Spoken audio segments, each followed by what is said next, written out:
ബാർക്കുമോർ പിതാവിനും പുത്രനും പരിശുദ്ധ റൂഹായിക്കും സ്തുതി ആദ്യം മുതൽ നമ്മുടെ മേൽ തൻ്റെ കരുണയും മനോണനീക്കുണ്ടായിരിക്കുമാറാകട്ടെ. Amen. Praise the lord. Hallelujah. ദൈവ തിരുനാമത്തിന് മഹത്വം ഉണ്ടായിരിക്കട്ടെ. വീണ്ടും ദൈവവചനത്തിൻ്റെ കീഴിലായിരിക്കാൻ സ്വർഗത്തിലെ ദൈവം നമുക്കൊരുക്കിയ ഈ നല്ല അവസരത്തിനായി ദൈവത്തെ മഹത്വപ്പെടുത്താം. അനുഗ്രഹം പ്രാപിക്കാൻ എന്ത് ചെയ്യണമെന്നാണ് നാം ചിന്തിക്കുന്നത്, ധ്യാനിക്കുന്നത്. കർത്താവിൻ്റെ വചനം പരിശോധിക്കുമ്പോൾ ദൈവത്തിൻ്റെ അനുഗ്രഹം പ്രാപിക്കാൻ നാം നമ്മെ ദൈവസന്നിധിയിൽ സമർപ്പിക്കുന്നു. മാത്രമല്ല, നമ്മുടെ ഹൃദയം പൂർണ്ണമായി ദൈവസന്നിധിയിൽ സമർപ്പിക്കുമ്പോൾ ദൈവത്തിൻ്റെ കൃപ, ദൈവത്തിൻ്റെ അനുഗ്രഹം നമ്മുടെ മേൽ ചൊരിയപ്പെടുമെന്ന് ദൈവത്തിൻ്റെ വചനം വ്യക്തമായിട്ട് വെളിപ്പെടുത്തുകയാണ്.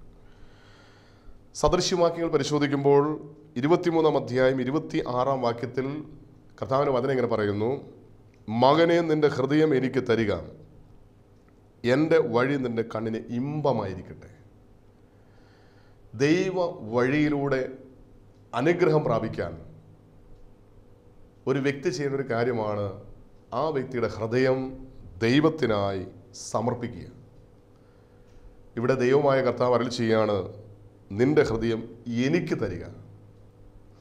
ഇന്ന് നമ്മുടെ ഹൃദയം ദൈവത്തിന് കൊടുത്താൽ എന്താണ് നമുക്ക് ലഭിക്കുന്ന അനുഗ്രഹം എന്ന് ചോദിച്ചാൽ, എസ്കേൽ പ്രവാചകന്റെ പുസ്തകം 36-ാം അധ്യായം 26-ാം വാക്യം: ഞാൻ നിങ്ങൾക്കൊരു പുതിയ ഹൃദയം തരും, പുതിയൊരു ആത്മാവിനെ ഞാൻ നിങ്ങളുടെ ഉള്ളിൽ ആക്കും, കല്ലായുള്ള ഹൃദയം ഞാൻ നിങ്ങളുടെ ജഡത്തിൽ നിന്ന് നീക്കി മാംസളമായുള്ള ഹൃദയം നിങ്ങൾക്ക് തരും. ഇവിടെ കർത്താവ് ചെയ്യാണ്, എൻ്റെ ഹൃദയം ഞാൻ ദൈവത്തിന് കൊടുക്കുമ്പോൾ ദൈവം ഒരു പുതിയ ഹൃദയം എനിക്ക് നൽകുകയാണ്. ഇന്ന് പലപ്പോഴും നമ്മുടെ ഹൃദയത്തിൻ്റെ അവസ്ഥ എന്താണെന്ന് തിരിച്ചറിഞ്ഞ് അത് ദൈവകരങ്ങളിലേക്ക് ആയിരിക്കുന്ന അവസ്ഥയിൽ സമർപ്പിക്കാൻ നമുക്ക് സാധിച്ചിട്ടുണ്ടോ? ഒരു മനുഷ്യൻ്റെ ഹൃദയത്തിൻ്റെ അവസ്ഥ പരിശോധിക്കുമ്പോൾ പല തലങ്ങളിൽ ഈ ഹൃദയം പല അവസ്ഥകളിൽ പെട്ടിരിക്കുന്നതായിട്ട് നമുക്ക് കാണാൻ സാധിക്കും. നമുക്ക് ദൈവത്തിൻ്റെ വചനം പരിശോധിക്കുമ്പോൾ നമ്മുടെ ഹൃദയത്തിൻ്റെ അവസ്ഥ എങ്ങനെയെല്ലാം ആയിത്തീരുമെന്ന് നമ്മൾ തിരിച്ചറിയണം. ഈ ആയിരിക്കുന്ന അവസ്ഥയിൽ നമ്മൾ ദൈവകരങ്ങളിലേക്ക് നമ്മുടെ ഹൃദയങ്ങളെ സമർപ്പിക്കുമ്പോൾ ദൈവം നമുക്കൊരു പുതിയ ഹൃദയം നൽകുകയാണ്. ഒരു പുതിയൊരു ആത്മാവിനെ നമ്മുടെ ഉള്ളിൽ അവൻ നിറയ്ക്കുന്നു. അതുകൊണ്ട് നമ്മുടെ ഹൃദയത്തിൻ്റെ അവസ്ഥ നമ്മളൊന്ന് പരിശോധിക്കണം. കർത്താവിൻ്റെ വചനം പരിശോധിക്കുമ്പോൾ നമ്മുടെ ഹൃദയത്തിൻ്റെ അവസ്ഥ കർത്താവിൻ്റെ വചനം പറയുന്നു, ഇന്ന്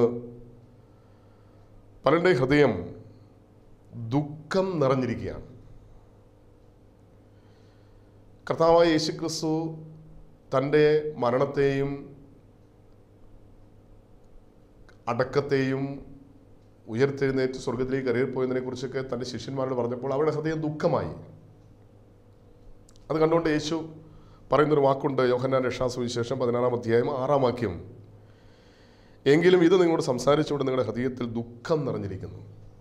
അപ്പോൾ ചില ഹൃദയങ്ങൾ ദുഃഖം നിറഞ്ഞ ഹൃദയം, പലപ്പോഴും വേർപാടിൻ്റെ വേദന അനുഭവിക്കുന്ന വ്യക്തിയുടെ ഹൃദയത്തെക്കുറിച്ചാണ് ഇവിടെ യേശു വെളിപ്പെടുന്നത്.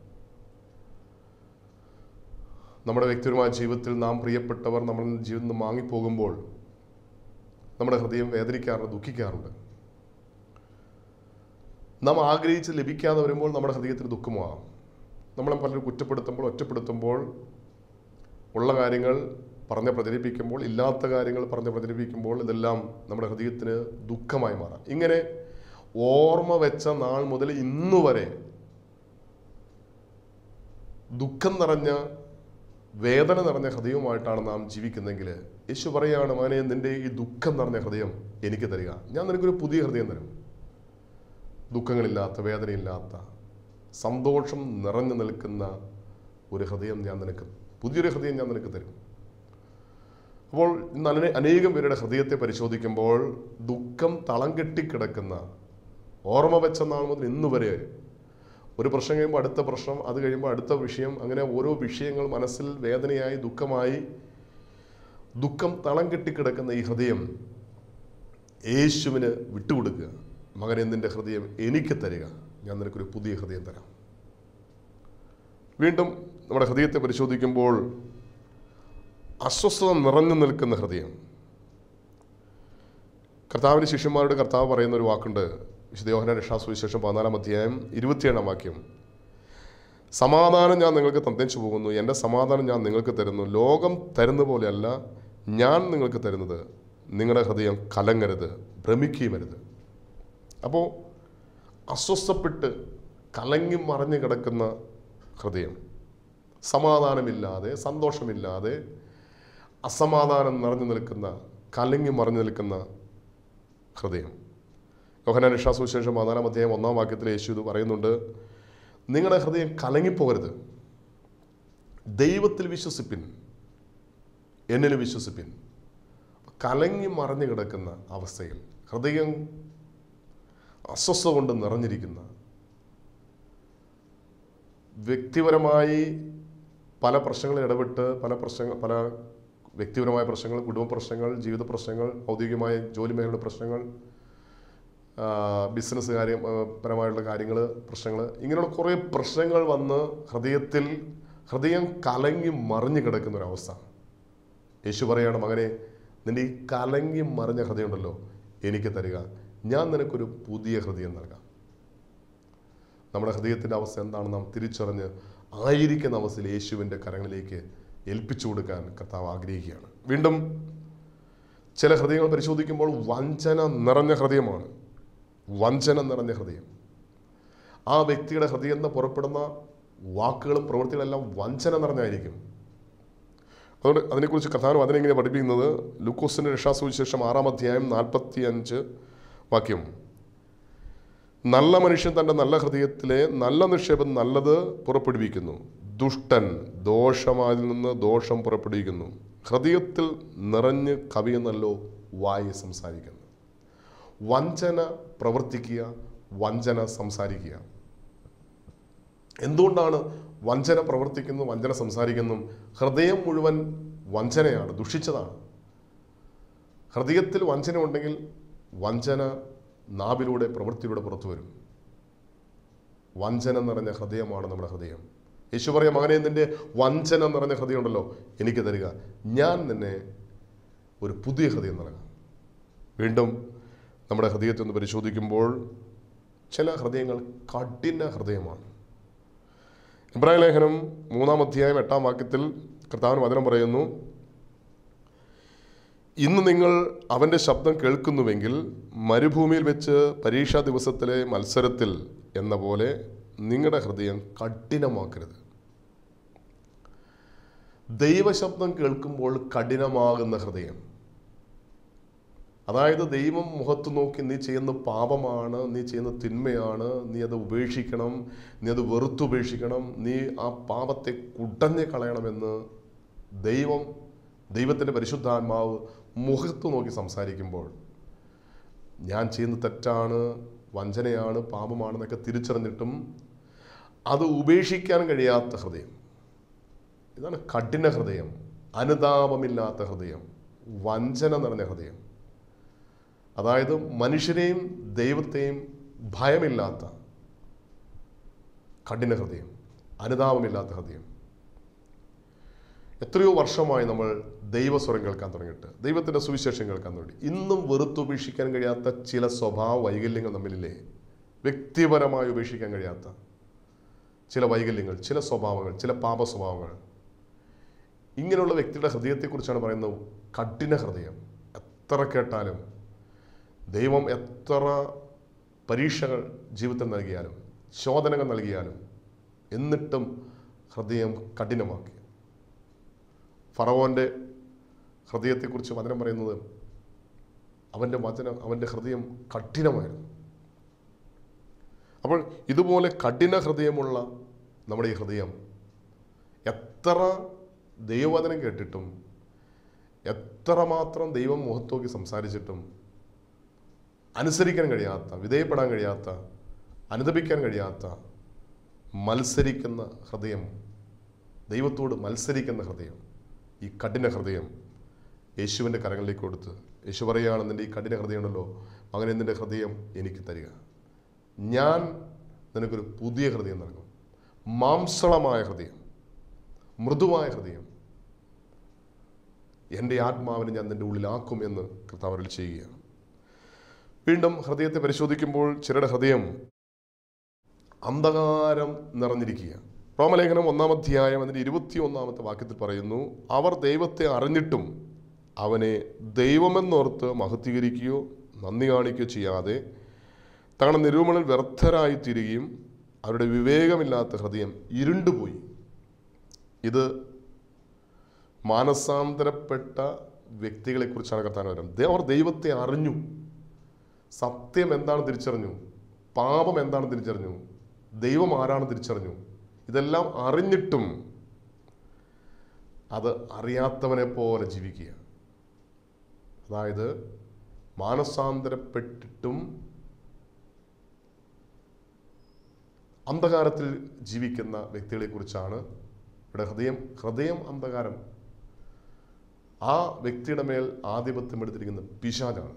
അതിനെ പറയുന്നുണ്ട്, ഒരു വ്യക്തിയുടെ ഹൃദയം നിന്ന് പിശാച് പുറപ്പെട്ടു പോയാൽ തന്നേക്കാൾ ശക്തരായ 7 അശുദ്ധാത്മാക്കളെ കൂടി വിളിച്ചുകൊണ്ട് വന്ന് ഈ അടിച്ചു വാരിയിട്ടിരിക്കുന്ന ഹൃദയത്തിൽ കയറി വസിക്കും. ഇങ്ങനെയുള്ള ഹൃദയത്തെയാണ് അന്ധകാരം നിറഞ്ഞ, പിശാചിൻ്റെ ആധിപത്യം നിറഞ്ഞ, അതായത് മാനസാന്തരപ്പെട്ടിട്ടും പാപം ചെയ്യുന്ന വ്യക്തി.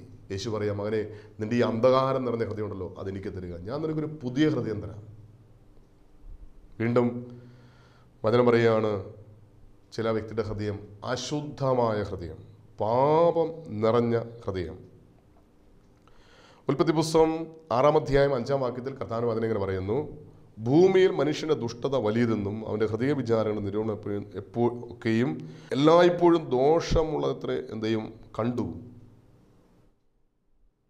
അവൻ്റെ ഹൃദയം ദുഷിച്ചതാണ്, പാപം നിറഞ്ഞതാണ്, അശുദ്ധി നിറഞ്ഞതാണ്. ദൈവത്തിൻ്റെ ഛായയിലും സാദൃശ്യത്തിലും ദൈവത്തെ പോലെ ദൈവം മനുഷ്യനെ സൃഷ്ടിച്ചു. അതായത് ഒരു സ്വർണ്ണക്കട്ടിൽ നിന്ന് തെറിച്ചു പോകുന്ന ഒരു തരി സ്വർണം പോലെ ഒരു കൊച്ചു ദൈവമായ, ഒരു കുട്ടി ദൈവമായി, ദൈവത്തെ പോലെ തന്നെ ദൈവം അമ്മയുടെ ഉദരത്തിൽ നമുക്ക് ജന്മം നൽകി. എന്നാൽ ദൈവത്തിൻ്റെ പരിശുദ്ധിയുടെ പൂർണ്ണതയിൽ സൃഷ്ടിക്കപ്പെട്ട നാം പാപം ചെയ്ത് നമ്മുടെ ഹൃദയം അശുദ്ധമായി തീർന്നപ്പോൾ ദൈവം വേദനിക്കുക. അതിനടുത്ത വാക്യത്തിൽ കർത്താവ് വചനം പറയുന്നത്, ദൈവമായ കർത്താവ് അരുളി ചെയ്യുകയാണ്, ഞാൻ ഭൂമിയിൽ മനുഷ്യനെ ഉണ്ടാക്കിക്കൊണ്ട് യഹോവ അനുതപിച്ചു, അതവൻ്റെ ഹൃദയത്തിന് ദുഃഖമായി. ഇന്ന് നിന്റെ ഹൃദയത്തിലെ അശുദ്ധി കണ്ടുകൊണ്ട് ദൈവത്തിൻ്റെ ഹൃദയത്തിന് ദുഃഖമായി. ഒരു പാപത്തിൽ ജീവിക്കുന്ന ഒരു മനുഷ്യനെ കണ്ടുകൊണ്ട് ദൈവം വേദനിക്കുക. യെശയ്യാവിന്റെ പുസ്തകം 1-ാം അധ്യായം അതിൻ്റെ 4-ാം വാക്യത്തിൽ പറയുന്നു, ദൈവമായ കർത്താവ് പാപത്തിൽ ജീവിക്കുന്ന, പാപം നിറഞ്ഞ ഹൃദയമുള്ളൊരു വ്യക്തിയെ കണ്ടുകൊണ്ട് നിലവിളിച്ചുകൊണ്ട് പറയും, അയ്യോ പാപമുള്ളൊരു ജാതി, അകൃത്യഭാരം ചുമക്കുന്ന ജനം, ദുഷ്പ്രവൃത്തിക്കാരുടെ മക്കൾ, വഷളായി നടക്കുന്നവർ, ഇസ്രായേലിൻ്റെ പരിശുദ്ധനായ ദൈവത്തെ മറന്ന് ഇവർ പിന്നിലേക്ക് മാറിക്കളഞ്ഞു, സത്യ ദൈവത്തെ മറന്ന് പാപത്തിൽ ജീവിക്കുക. ഇങ്ങനെ പാപത്തിൽ ജീവിക്കുന്ന ഒരു വ്യക്തിയെ കണ്ടുകൊണ്ട് ദൈവം അയ്യം വിളിച്ച് കരയുക, അയ്യോ എന്ന് നിലവിളിച്ച് കരയുക. ദൈവം വചനം പറയുകയാണ്, അവൻ്റെ ഹൃദയത്തിനത് ദുഃഖമായി, വേദനയായി. ഇത്രയും നാളും പാപം ചെയ്ത് ജീവിക്കുകയാണ് ഞാൻ ചെയ്തതെങ്കിൽ എൻ്റെ ഹൃദയം മുഴുവൻ അശുദ്ധി നിറഞ്ഞു നിൽക്കുകയാണ്, എന്നെ കണ്ടുകൊണ്ട് ദൈവം വേദനിക്കുകയാണ്. ദൈവത്തിൻ്റെ ഹൃദയത്തിനത് വേദനയായി. അതുകൊണ്ട് ദൈവം പറയുകയാണ്, നിൻ്റെ പാപം നിറഞ്ഞ, അശുദ്ധി നിറഞ്ഞ ഹൃദയം നീ എനിക്ക് താ, ഞാൻ നിനക്കൊരു പുതിയ ഹൃദയം നൽകും. ചില വ്യക്തികൾ ഈ ഹൃദയം വിട്ടുകൊടുക്കാൻ താല്പര്യമില്ല. ചിലരോടൊക്കെ ഈ മദ്യപിക്കുന്ന വ്യക്തികളോട് വചനം കേൾക്കാൻ, ധ്യാനം കൂടാൻ വരാൻ പറയുമ്പോൾ അവർ പറയും, പിന്നെ ആകട്ടെ, നാളെ ആകട്ടെ. കാരണം ഇവർക്ക് ഈ പാപം ഉപേക്ഷിക്കാൻ മനസ്സില്ല. ധ്യാനം കൂടിയാൽ, ദൈവവചനം കേട്ടാൽ ഇത് ഉപേക്ഷിക്കേണ്ട വരുമെന്ന് അവർക്കറിയാം. അതുകൊണ്ട് അവരുടെ ഹൃദയത്തിലുള്ള അശുദ്ധി ഉപേക്ഷിക്കാൻ അവർ മനസ്സില്ല. അതായത് മാനസാന്തരപ്പെടാൻ മനസ്സില്ലാത്ത, വിശുദ്ധ ജീവൻ നയിക്കാൻ മനസ്സില്ലാത്തൊരു വ്യക്തിയെ കണ്ടുകൊണ്ട് ദൈവം വേദനിക്കുക. ദൈവം പറയുകയാണ്, താൻ ഭൂമിയിൽ മനുഷ്യനെ ഉണ്ടാക്കിയതുകൊണ്ട് യഹോവയായ ദൈവം അനുതപിച്ചു, അതവൻ്റെ ഹൃദയത്തിന് ദുഃഖമായി. അപ്പോൾ നമ്മുടെ അശുദ്ധമായ ഹൃദയം യേശുവിൻ്റെ കരങ്ങളിൽ ഏൽപ്പിച്ചു കൊടുക്കുക. യേശു പറയുകയാണ്, മകനെ, നിന്റെ പാപം നിറഞ്ഞ, മദ്യപാനം നിറഞ്ഞ, വ്യഭിചാരം നിറഞ്ഞ, അശുദ്ധി നിറഞ്ഞ ആ ഹൃദയം ഉണ്ടല്ലോ, അതെനിക്ക് തരിക, ഞാൻ നിനക്കൊരു പുതിയ ഹൃദയം നൽകാം, പുതിയ ഹൃദയം നൽകാം. വീണ്ടും നമ്മുടെ ഹൃദയങ്ങളെ പരിശോധിക്കുമ്പോൾ കർത്താവിന്റെ വചനം പറയുകയാണ്, അനേക ഹൃദയം രോഗം ബാധിച്ച ഹൃദയം, മുറിവേറ്റ ഹൃദയം. യെശയ്യാവിന്റെ പുസ്തകം 1-ാം അധ്യായം അതിൻ്റെ 5-ാം വാക്യത്തിൽ കർത്താവിന്റെ വചനം പറയുന്നുണ്ട്, യെശയ്യാവ് 1-ാം അധ്യായം 5-ാം വാക്യം. ഇനി നിങ്ങളെ അടിച്ചിട്ടെന്ത്, നിങ്ങൾ അധികം അധികം പിന്മാറുകയുള്ളൂ. തല മുഴുവൻ ദീനവും ഹൃദയം മുഴുവൻ രോഗവും പിടിച്ചിരിക്കുക. ഹൃദയം മുഴുവൻ രോഗം പിടിച്ചിരിക്കുക, അതായത് ഹൃദയം മുഴുവൻ മുറിവേറ്റിരിക്കുക.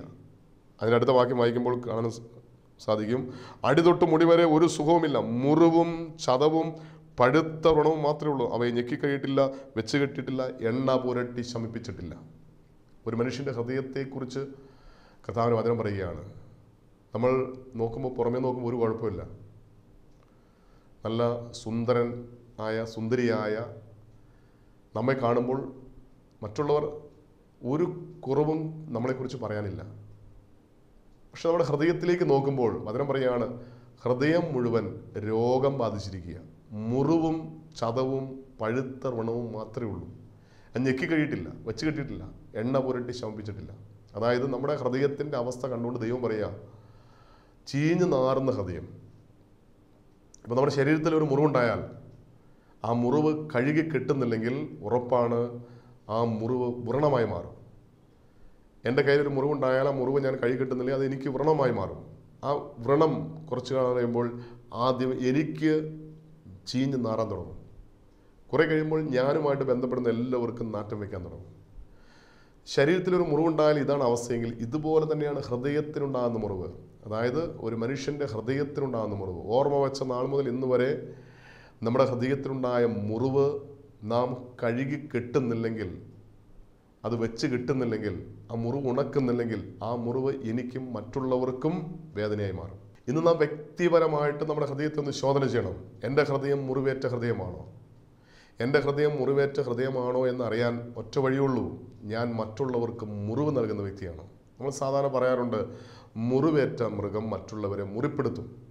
അതായത് ഒരു പാമ്പിനെ നോവിച്ചിട്ടാൽ ആ പാമ്പ് ആരെങ്കിലും കയറി കടിക്കും. ഒരു നായയെ പട്ടിയെ നോവിച്ച് വിട്ടാൽ അത് പട്ടി ആരെങ്കിലും കയറി കടിക്കും. ഇതുപോലെ ഒരു മുറിവേറ്റ മൃഗം മറ്റുള്ളവരെ മുറിപ്പെടുത്തും എന്ന് പറയുന്ന പോലെ തന്നെ ഒരു മുറിവേറ്റ മനുഷ്യൻ മറ്റുള്ളവർക്കൊരു മുറിവാണ്. ഇന്ന് ഞാൻ മറ്റുള്ളവർക്കൊരു വേദനയാണെങ്കിൽ അതിൻ്റെ കാരണം എൻ്റെ ഹൃദയത്തിലുള്ള മുറിവാണ്.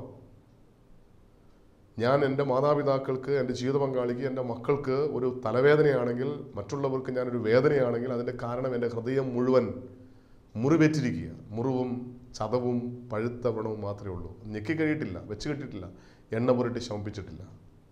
ഇന്ന് ഹൃദയത്തിലേക്ക് നോക്കുമ്പോൾ ഇതുപോലെ ചീഞ്ഞ് നാറുന്ന ഒരു ഹൃദയമാണ്. യേശു പറയുകയാണ്, മകനെ, നിൻ്റെ ഹൃദയം, ആ മുറിവേറ്റ ഹൃദയം, ആ ചീഞ്ഞ് നാറുന്ന ഹൃദയം, ആ മുറിവും ചതവും പഴുത്ത വ്രണവുമായ ആ ഹൃദയം നീ എനിക്ക് തരിക, ഞാൻ നിനക്കൊരു പുതിയ ഹൃദയം നൽകാം. അങ്ങനെയാണെങ്കിൽ നമ്മുടെ ഹൃദയത്തിൻ്റെ അവസ്ഥ എന്താണെന്ന് സ്വയം ഒന്ന് തിരിച്ചറിയുവാൻ ദൈവത്തിൻ്റെ കണ്ണിലൂടെ, ദൈവവചനത്തിലൂടെ നമ്മുടെ ഹൃദയത്തെ ഒന്ന് പരിശോധിക്കുവാൻ. എൻ്റെ ഹൃദയം ദുഃഖം തളം കെട്ടിക്കിടക്കുന്ന ഹൃദയമാണോ? എൻ്റെ ഹൃദയം അസ്വസ്ഥ നിറഞ്ഞു നിൽക്കുന്ന ഹൃദയമാണോ? എൻ്റെ ഹൃദയം വഞ്ചന നിറഞ്ഞ ഹൃദയമാണോ? എൻ്റെ ഹൃദയം കഠിന ഹൃദയമാണോ? മുറിവേറ്റ, മറ്റുള്ളവർക്ക് മുറിവ് മാത്രം നൽകുന്ന, മുറിവും ചതവും പഴുത്ത വ്രണവും മാത്രമുള്ള ഹൃദയമാണോ എൻ്റെ ഹൃദയം? ഈ ഹൃദയം യേശു പറയാണ്, മകനെ, നിൻ്റെ ഹൃദയം എനിക്ക് തരിക, എനിക്ക് തരിക. അങ്ങനെ ഈ ഹൃദയം ദൈവത്തിന് കൊടുത്താൽ ദൈവമായ കർത്താവ് പറയാണ്, കർത്താവിൻ്റെ വഴിയിലൂടെ കർത്താവ് നിന്നെ നടത്തും. നിൻ്റെ ഹൃദയം കർത്താവിന് ആയിരിക്കുന്ന അവസ്ഥയിൽ നീ ഏൽപ്പിച്ചു കൊടുത്താൽ ആ ഹൃദയം കർത്താവ് ഒരു പുതിയ ഹൃദയമാക്കി മാറ്റും. അതായത് നിൻ്റെ ഹൃദയത്തിലെ ദുഃഖം കർത്താവ് ഏറ്റെടുത്ത്, നിൻ്റെ അസ്വസ്ഥത ഏറ്റെടുത്ത്, വഞ്ചന നിറഞ്ഞ നിൻ്റെ ഹൃദയം ഏറ്റെടുത്ത്, നിൻ്റെ ഹൃദയത്തിൻ്റെ കഠിനത ഏറ്റെടുത്ത്, നിൻ്റെ ഹൃദയത്തിലെ അന്ധകാരം ഏറ്റെടുത്ത്, എൻ്റെ ഹൃദയത്തിലുള്ള എല്ലാ അശുദ്ധികളും അവൻ ഏറ്റെടുത്ത്, നിൻ്റെ ഹൃദയത്തിലെ രോഗങ്ങൾ അവൻ ഏറ്റെടുത്ത്, അവൻ നിനക്കൊരു പുതിയ ഹൃദയം നൽകും. മാംസളമായൊരു ഹൃദയം. അതിൽ തൻ്റെ ആത്മാവിനെ അവൻ ഉള്ളിലാക്കും. എന്തിനാണ് ഈ പുതിയ ഹൃദയത്തിൽ ദൈവം തൻ്റെ ആത്മാവിനെ നിക്ഷേപിക്കുന്നത്? അവൻ്റെ വഴിയിൽ നടക്കുവാൻ, ദൈവത്തിൻ്റെ വഴിയിൽ, കർത്താവിൻ്റെ വഴിയിൽ നടക്കുവാൻ. സങ്കീർത്തന പുസ്തകം 23-ാം അധ്യായം അതിന് 3-ാം വാക്യത്തിൽ പറയുന്നുണ്ട്, എൻ്റെ പ്രാണനെ അവൻ തണുപ്പിക്കുന്നു, തിരുനാമ നിമിത്തം എന്നെ നീതിപാതകളിൽ നടത്തുന്നു.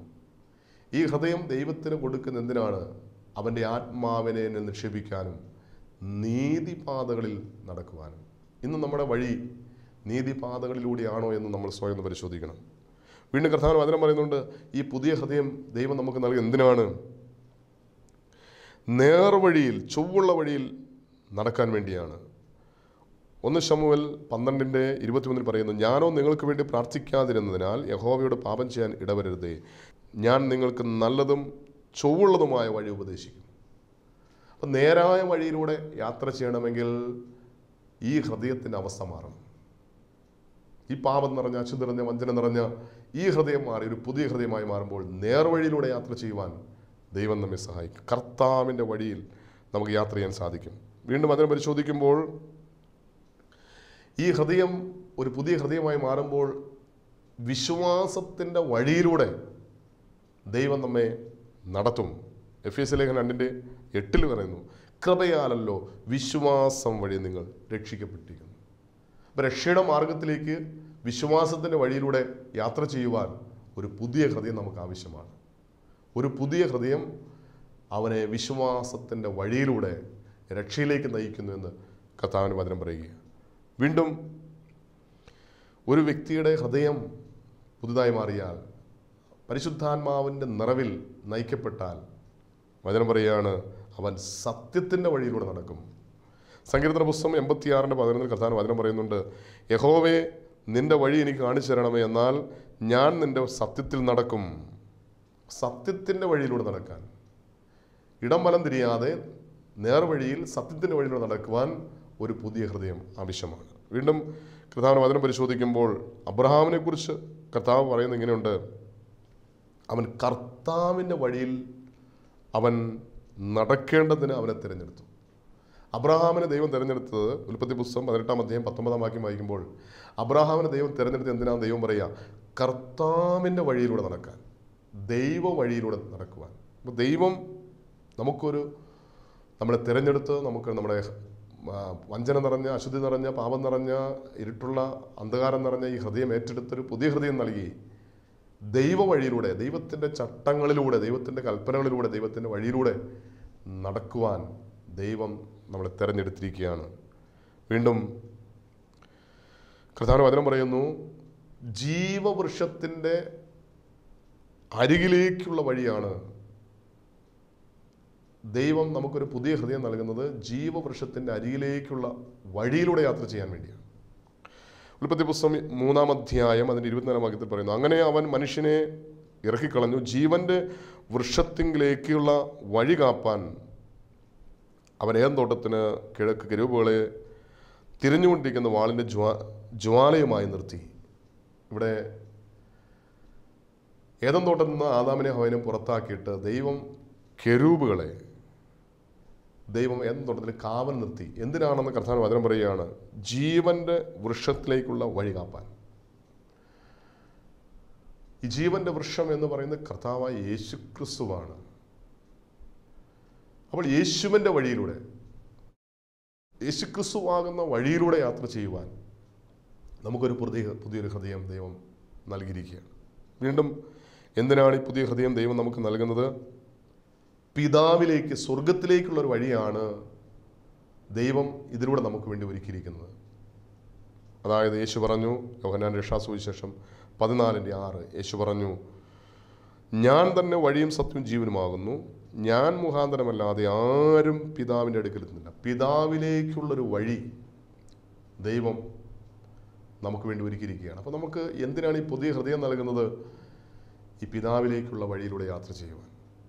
അപ്പോൾ ഇപ്പോഴുള്ള ഈ ഹൃദയം നമുക്ക് കർത്താവിൻ്റെ വഴിയിലൂടെ, അതായത് നീതിയുടെ വഴിയിലൂടെ, നേരുള്ള വഴിയിലൂടെ, വിശ്വാസത്തിൻ്റെ വഴിയിലൂടെ യാത്ര ചെയ്യാൻ, ജീവൻ്റെ വൃക്ഷത്തിലേക്കുള്ള വഴിയിലൂടെ യാത്ര ചെയ്യുവാൻ, സ്വർഗത്തിലേക്കുള്ള പിതാവിൻ്റെ സന്നിധിയിലേക്കുള്ള വഴിയിലൂടെ യാത്ര ചെയ്യുവാൻ ഇപ്പോഴുള്ള ഹൃദയം നമുക്ക് തടസ്സമാണ്. അതുകൊണ്ട് നമുക്കൊരു പുതിയ ഹൃദയം ആവശ്യമാണ്. നേർവഴിക്ക്, ജീവൻ്റെ വഴിക്ക്, സ്വർഗം ലക്ഷ്യമാക്കി യാത്ര ചെയ്യുവാൻ ഒരു പുതിയ ഹൃദയം ആവശ്യമാണ്. അതുകൊണ്ട് നമ്മൾ ആയിരിക്കുന്ന അവസ്ഥയിൽ നമ്മുടെ ഹൃദയത്തെ ദൈവകരങ്ങൾ സമർപ്പിക്കാം. കർത്താവ് പറയുകയാണ്, മകനെ നിന്റെ ഹൃദയം എനിക്ക് തരിക, എൻ്റെ ഇമ്പമുള്ള വഴി ഞാൻ നിനക്ക് കാണിച്ചു തരാം. അങ്ങനെയാണെങ്കിൽ ഇന്ന് ഈ വചനത്തിലൂടെ നമ്മുടെ ഹൃദയത്തെ ഒരിക്കൽ കൂടി ദൈവസ്ഥലം സമർപ്പിക്കുവാൻ, അത് മുഖാന്തരം അനുഗ്രഹത്തിൻ്റെ വഴിയിലൂടെ യാത്ര ചെയ്യുവാൻ, കർത്താവിൻ്റെ വഴിയിലൂടെ യാത്ര ചെയ്യുവാൻ നമുക്ക് നമ്മെ തന്നെ ദൈവരങ്ങൾ സമർപ്പിക്കാം, കണ്ണടയ്ക്കാം, പ്രാർത്ഥിക്കാം. ഞങ്ങൾ അത്യധികമായി സ്നേഹിക്കുന്ന ഞങ്ങളുടെ സ്വർഗീയ പിതാവ് നല്ല ദൈവമേ, ഇന്ന് ഞങ്ങളെ കേൾപ്പിച്ച വചനത്തിനായി നന്ദി പറയുന്നു. കർത്താവെ, അവിടെ നല്ല ചെയ്തല്ലോ. മകനെ, നിൻ്റെ ഹൃദയം എനിക്ക് തരിക, എൻ്റെ ഇമ്പമുള്ള വഴിയിലൂടെ ഞാൻ നിന്നെ നടത്തുമെന്ന് അവിടെ നല്ല ചെയ്തല്ലോ. കർത്താവെ, നിൻ്റെ നേർവഴിയിലൂടെ, വിശ്വാസത്തിൻ്റെ വഴിയിലൂടെ, ജീവൻ്റെ വഴിയിലൂടെ പിതാവെ അവിടുത്തെ നിത്യ രാജ്യമായ സ്വർഗത്തിലേക്കുള്ള വഴിയിലൂടെ യാത്ര ചെയ്യുവാൻ ഞങ്ങൾക്കൊരു പുതിയ ഹൃദയം നൽകും കർത്താവെ. ഇപ്പോഴത്തെ ഞങ്ങളുടെ കഠിനമായ ഹൃദയം, ദുഃഖം നിറഞ്ഞ ഹൃദയം, അസ്വസ്ഥത നിറഞ്ഞ ഹൃദയം, അന്ധകാരം നിറഞ്ഞ ഹൃദയം, അശുദ്ധമായ ഹൃദയം, മുറിവേറ്റ ഹൃദയം നിൻ്റെ കരങ്ങളിലേക്ക് സമർപ്പിക്കുകയാണ് കർത്താവെ.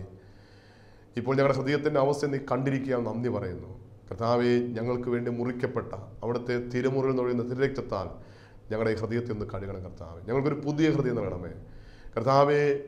അവിടുത്തെ ആത്മാവിനെ ഞങ്ങളുടെ ഹൃദയത്തിലാക്കണമേ. അവിടുത്തെ വഴിയിലൂടെ ഞങ്ങളെ നടത്തണമേ പിതാവ്. അവിടുത്തെ പുത്രനായ യേശുവിൻ്റെ നാമത്തിൽ വചനം കേൾക്കുന്ന എല്ലാവരെയും നേർവഴിയിലൂടെ നിത്യരക്ഷയിലേക്ക് നയിക്കണം. പരിശുദ്ധി അമ്മേ ദൈവമാതാവേ, ഞങ്ങൾക്ക് വേണ്ടി പ്രാർത്ഥിക്കണമേ. സകല ശുദ്ധിമാന്മാരെ ശുദ്ധി കൊണ്ട് പ്രാർത്ഥിക്കണമേ. എല്ലാ മഹത്വം പിതാവിടുന്ന് മാത്രം എടുക്കണം. യേശുവിൻ്റെ നാമത്തിൽ തന്നെ, ആമേൻ.